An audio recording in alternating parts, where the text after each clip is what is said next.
अबद शैतान की वापसी। एक एक करके वे कीड़े विराज के शरीर पर चढ़ने लगते हैं और आंख, नाक और कान से अंदर जाने लगते हैं। उन कीड़ों को अपने शरीर से हटाते हुए विराज डर से जोर जोर से चीख रहा था। आधी रात का समय था।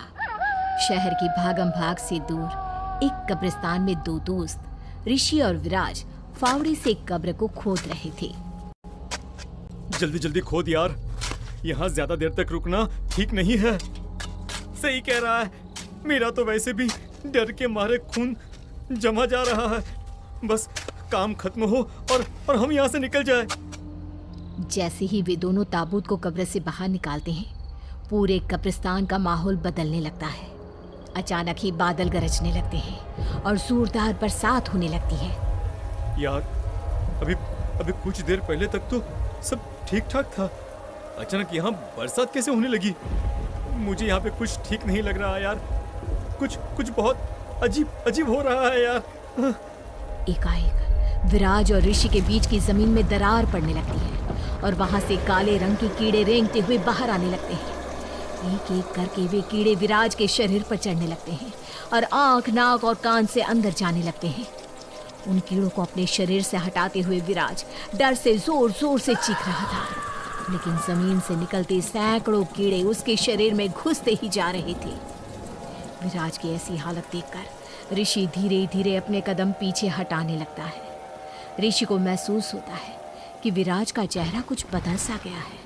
उसकी आंखों की पुतलियां गायब हो गई थी और वो किसी बल्ब की तरह लाल चमक रही थी। चेहरा भी बिल्कुल पीला दिखाई दे रहा था।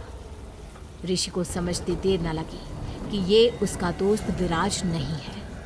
कुछ भी सोचे समझे बिना उसने उल्टे पैर वहां से दौड़ लगा दी। ऋषि के वहां से जाने के बाद विराज ने दोनों हाथ फैलाकर आसमान की ओर देखा और एक जोरदार दहाड़ लगा दी। विराज की भयानक चीख सुनकर आसमान में एक साथ ढेरों चमगादड़ उसके सर के ऊपर आकर गोल गोल चक्कर लगाने लगते हैं और उनमें से एक चमगादड़ आकर उसके कंधे पर बैठ जाता है। विराज चमगादड़ को उसके पंखों से उठाकर अपने सामने लेकर आता है और उसके पंख नोचकर दूर फेंक देता है। उस पक्षी के शरीर से खून पीने के बाद विराज कब्रिस्तान से बाहर निकल जाता है। विराज के पूरे मुंह और कपड़ों पर खून लगा हुआ था। उसे इस हालत में कब्रिस्तान से बाहर जाते हुए एक बूढ़ा आदमी देख लेता है। ए लड़के, कौन हो तुम? इतनी रात गए कब्रिस्तान में क्या कर रहे हो? और यह तुम्हारे कपड़ों पर खून क्यों लगा है? बताओ। उस बूढ़े की बात सुनकर विराज को गुस्सा आ जाता है और वो बूढ़े की ओर झपट पड़ता है। विराज बूढ़े के सीने पर बैठकर गुस्से में कांप रहा था। उसने अपनी लाल लाल आंखों से बूढ़े की ओर देखा और अपने लोहे जैसे मजबूत हाथों से उसका गला दबाने लगा। कुछ देर छटपटाने के बाद बूढ़े की आंखें बाहर निकल आई और गर्दन एक और लुढ़क गई। विराज वहां से उठकर अपने चेहरे और मुंह पर लगा खून साफ करते हुए तेज कदमों से शहर की ओर जाने लगता है। इधर अपने दोस्त विराज को ऐसे रूप में देखकर ऋषि अभी तक सदमे में था। वो मन ही मन उस मनहूस घड़ी को कोस रहा था जब उसने और विराज ने कब्रिस्तान में जाकर उस कब्र को खोदने का फैसला लिया था। 3 दिन पहले की बात है। अमावस्या की काली रात थी। ऋषि और विराज अपनी नाइट शिफ्ट खत्म करके वापस अपने घर की ओर लौट रहे थे। तभी अचानक तेज आंधी चलने लगी और आसपास के पेड़ उखड़कर यहाँ वहाँ गिरने लगे। उन दोनों ने बाइक साइड में खड़ी की और मौसम के साफ होने का इंतजार करने लगे। कुछ देर बाद उन्हें महसूस हुआ कि वे जहाँ खड़े हुए हैं वो एक कब्रिस्तान है।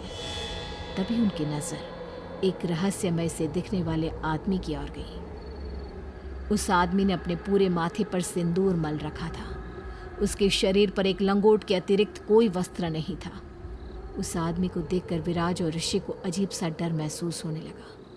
कुछ ही देर में वो आदमी उनके पास आकर ठहर गया। शैतान को मानते हो? ये आप कैसी बातें कर रहे हैं? शैतान वैतान कुछ नहीं होता।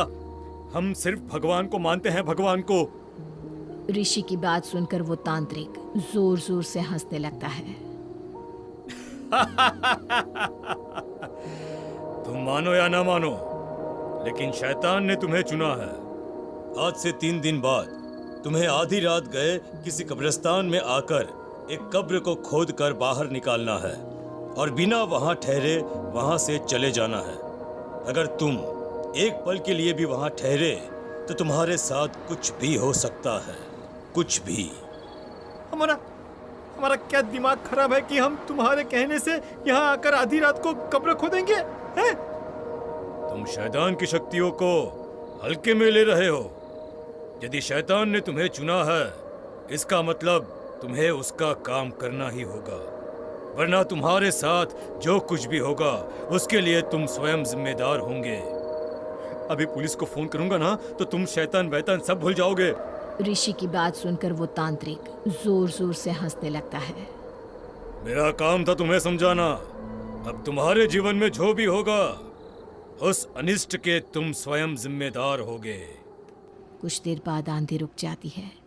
ऋषि और विराज वहां से निकल जाते हैं। कुछ दूर जाने के बाद अचानक ही एक बच्चा उनकी बाइक के सामने आ जाता है। विराज बच्चे को बचाने की कोशिश करता है और उसकी बाइक जाकर एक पेड़ से टकरा जाती है। हे भगवान, कहीं उस बच्चे को चोट तो नहीं आई? विराज ये देखकर हैरान रह जाता है कि सड़क पर कोई बच्चा था ही नहीं। किसी तरह बाइक लेकर ऋषि और विराज आगे बढ़ते हैं और अपने घर पहुंच जाते हैं। अगले दिन सुबह। ऋषि जल्दी यहाँ आओ, जल्दी। ये देखो, हमारे टॉमी को किसी ने कितनी बेदर्दी से मार डाला है। ऐसा लग रहा है किसी जानवर ने इसका पूरा शरीर नोच खाया है। ये कैसे हो सकता है यार? विराज और ऋषि टॉमी की मौत से बहुत परेशान थे। तभी ऋषि को आंगन में खून के छींटे दिखाई देते हैं। ऋषि, ये देखो, अलमारी में रखे मेरे कपड़ों पर ये खून कहाँ से आ गया? ये कैसे हो सकता है? वे दोनों बहुत घबरा गए थे, इसलिए तांत्रिक के कहे अनुसार रात के 12 बजे वे दोनों उस कब्रिस्तान में पहुंच जाते हैं और जाकर तांत्रिक की बताई हुई कब्र को खोदने लगते हैं। और उसके बाद ही विराज के शरीर पर उस आत्मा ने कब्जा कर लिया था। न जाने इस समय विराज कहाँ और किस हाल में होगा। पता नहीं वो शैतान हमसे क्या चाहता है। मुझे तो कुछ भी समझ में नहीं आ रहा है। ऋषि परेशान होकर अपने कमरे में चहलकदमी कर रहा था और उधर विराज एक पुरानी हवेली के बाहर खड़ा हुआ था। कौन हो आप? किससे मिलना है? जाने दो मुझे, जाने दो। और कल सुबह आना, इतनी रात को अंदर जाना मना है। गेट कीपर के मना करने के कारण विराज को गुस्सा आ जाता है और वो गेट कीपर की गर्दन मरोड़कर उसे मार डालता है। गेट कीपर की जान लेने के बाद वो हवेली के अंदर पहुंच जाता है और जोर जोर से दरवाज़ा खटखटाने लगता है। तभी एक औरत आकर दरवाज़ा खोल देती है। विराज उसे जोरदार धक्का मारकर घर के अंदर घुस जाता है।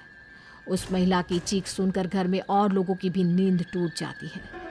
विराज तेज कदमों से चलता हुआ हवेली की तिजोरी तक पहुंच जाता है। कौन है तू? क्या चाहिए? यहाँ चोरी करने आया है क्या? विराज उसकी बात का जवाब दिए बगैर कमरे में रखे बक्सों को खोल खोल कर उनका सामान बाहर फेंकने लगता है। मैंने कहा रुक जाओ वरना गोली मार दूंगा। ठाकुर की बात सुनकर विराज गुस्से में ठाकुर के ऊपर एक लंबी सी छलांग लगा देता है और उसके सीने पर सवार हो जाता है। कहाँ है वो किताब? सच सच बताओ, कहाँ है? मुझे नहीं पता तुम किस किताब की बात कर रहे हो। छोड़ दो मुझे। एक एक करके घर के और सदस्य भी वहां जमा हो जाते हैं। तभी विराज पंखे की ओर घूर कर देखता है और उसी क्षण छत पर लगा पंखा टूटकर नीचे गिर जाता है, जिसमें दबकर ठाकुर के परिवार के 2 लोगों की मौत हो जाती है। मैंने पूछा वो किताब कहाँ पर है? मुझे नहीं पता तुम किस किताब की बात कर रहे हो। छोड़ दो मेरे परिवार को, छोड़ दो। विराज गर्दन टेढ़ी करके ठाकुर की ओर देखता है। उसके हाथ और पैर कड़ की आवाज के साथ टूटने लगते हैं। कुछ ही देर में दर्द से चीखते हुए ठाकुर की भी मौत हो जाती है। ठाकुर के पूरे परिवार को बेदर्दी से मौत की नींद सुलाने के बाद विराज अपनी मुट्ठियां कसते हुए वहां से निकल जाता है और एक आश्रम में पहुंच जाता है। आश्रम की सभी कुटिया में जाकर वो बारी बारी से वहां रखा सामान उलट पलट करके कुछ ढूंढने की कोशिश करने लगता है। कौन हो तुम? यहाँ आश्रम में क्या ढूंढ रहे हो? मेरी मेरी किताब कहाँ है? तुम्हारी यहाँ कोई किताब नहीं है। झूठ, फिर से झूठ। इतना कहकर विराज बाबा के हाथ उल्टी तरफ मरोड़कर उनकी गर्दन तोड़ देता है। विराज अपने सामने पड़ने वाले हर व्यक्ति को बेदर्दी से मारता जा रहा था और बौखलाकर यहाँ से वहां जाने का ढूंढ रहा था। इधर अपने कमरे में बेचैन होकर टहलते ऋषि का फोन अचानक घनघनाने लगता है। प्रणाम बड़े पापा। बेटा ऋषि, मेरा मन कह रहा है कि कुछ अनिष्ट होने वाला है। तुम ठीक तो हो ना? मैं ठीक हूँ बड़े पापा। लेकिन आज मेरे साथ कुछ बड़ी अनहोनी सी घटना घटी है। इसके बाद ऋषि 3 दिन पहले हुई घटना से शुरू करके आज रात को विराज के साथ हुई भयानक घटना तक की सारी कहानी उन्हें सुना देता है। बेटा, तुम्हारे सारे प्रश्नों का जवाब मेरे पास है। हम कोई साधारण लोग नहीं हैं। मेरे दादाजी नाहरगढ़ के महाराज के राज पुरोहित हुआ करते थे, पूजा पाठ करते थे। धीरे धीरे उनका झुकाव तंत्र मंत्र की तरफ भी हो गया था। उनके पास असीमित शक्तियां थी। तंत्र मंत्र या प्रेत ऐसी कोई शक्ति नहीं थी जिस पर उन्होंने विजय न हासिल की हो। उनकी सिद्धियों के पीछे एक बहुत बड़ा राज छिपा था। वे हर शक्ति को इसलिए जीत पाते थे क्योंकि उनके पास एक शैतानी किताब थी जो एक विशेष लिपि में लिखी गई थी। उस शैतानी किताब को आज तक कोई भी पूरा नहीं पढ़ सका है। कहते हैं कि वह पुस्तक इंसान की मति भ्रष्ट कर देता है। पिताजी बताते थे कि दादाजी को वह किताब खुद शैतान ने दी थी। शैतान चाहता था कि दादाजी उसी किताब के माध्यम से शैतान के शरीर को वापस जीवित कर दें। लालच में अंधे होकर दादाजी शैतान का यह काम करने को भी तैयार हो गए थे। अब वह हर रोज शमशान में जाकर तंत्र साधना करते और गांव के ही किसी बेगुनाह आदमी की बलि देकर शैतान की मूर्ति को उसके रक्त से स्नान कराते। एक दिन पिताजी ने आधी रात के समय दादाजी को शैतान के सामने किसी व्यक्ति की बलि देते हुए देख लिया और उसी दिन पिताजी ने यह निर्णय ले लिया कि वह ये खूनी खेल अब यहीं बंद कर देंगे, चाहे इसके लिए उन्हें अपने पिता की ही जान क्यों न लेनी पड़े। पिताजी ने एक बहुत बड़े सिद्ध पुरुष बाबा कौटिल्य की मदद से एक अभिमंत्रित खंजर प्राप्त किया और दादाजी के सोने के बाद वह खंजर उनके सीने में उतार दिया। दादाजी की मृत्यु होते ही बाबा कौटिल्य के बताए अनुसार दादाजी के शव को एक ताबूत में बंद करके उसे अभिमंत्रित करके मंत्रों से बांधा गया और उसके बाद उसे कब्रिस्तान में ले जाकर गाड़ दिया गया। बाबा के ऐसा करने से शैतान के इस दुनिया में आने का कार्य अधूरा रह गया। वह कब्र जो तुमने खोद कर निकाली है वह मेरे दादाजी की ही है। दादाजी की आत्मा जरूर उस किताब को ढूंढ रही है ताकि वे शैतान को वापस दुनिया में लेकर आ सके और वे दोनों मिलकर इस दुनिया पर राज कर सके। ऋषि, तुम्हें शैतान ने कब्रिस्तान इसलिए बुलाया था क्योंकि उस राक्षस को पता था कि दादाजी का खून होने के कारण सिर्फ तुम ही उस ताबूत को कब्र से बाहर निकाल सकते हो।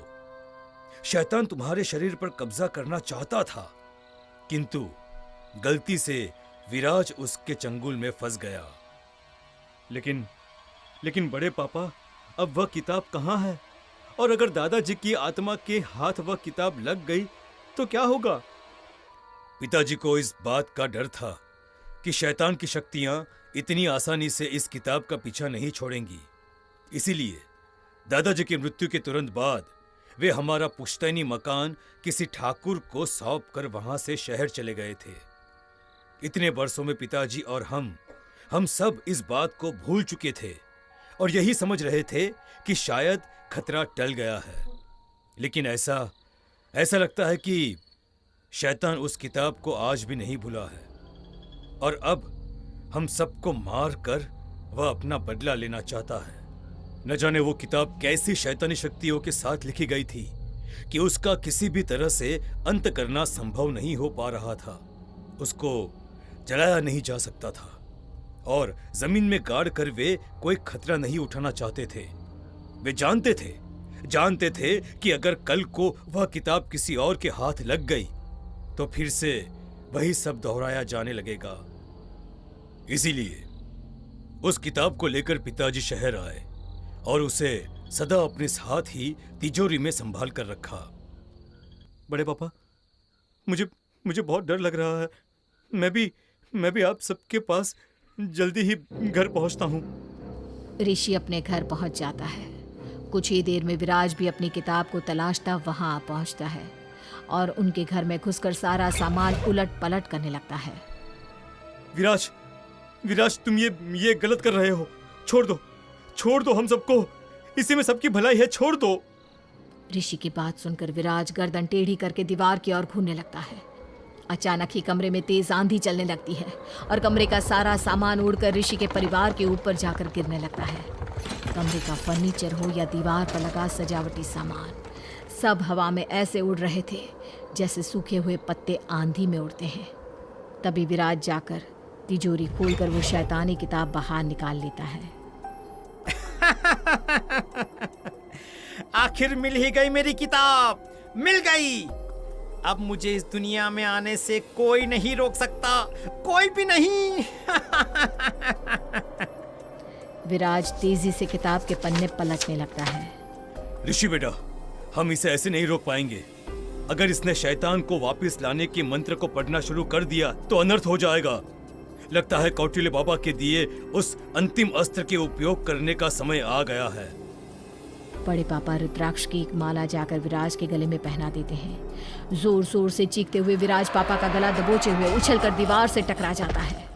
ये सफर बहुत कठिन होने वाला है। यह शैतान तुम्हारे परिवार को हानि पहुंचाने की कोशिश अवश्य करेगा। उस समय ये रुद्राक्ष की शक्ति तुम्हारे काम आएगी। इस एक एक रुद्राक्ष में भोले बाबा की असीमित शक्तियां विद्यमान हैं। इन्हें अपने पास रखो। संकट के समय ये तुम्हारी रक्षा करेंगे। माला गले में जाते ही विराज का पूरा शरीर नीला पड़ने लगा था। उसकी आंखें भी पलट गई थी। कुछ पलों के बाद विराज के शरीर में से एक काला धुएं का बवंडर निकलकर बाहर चला जाता है। जमीन पर बेहोश पड़े विराज को कुछ देर बाद होश आता है, लेकिन बड़े पापा अपने परिवार की सुरक्षा करते हुए अनंत में विलीन हो चुके थे।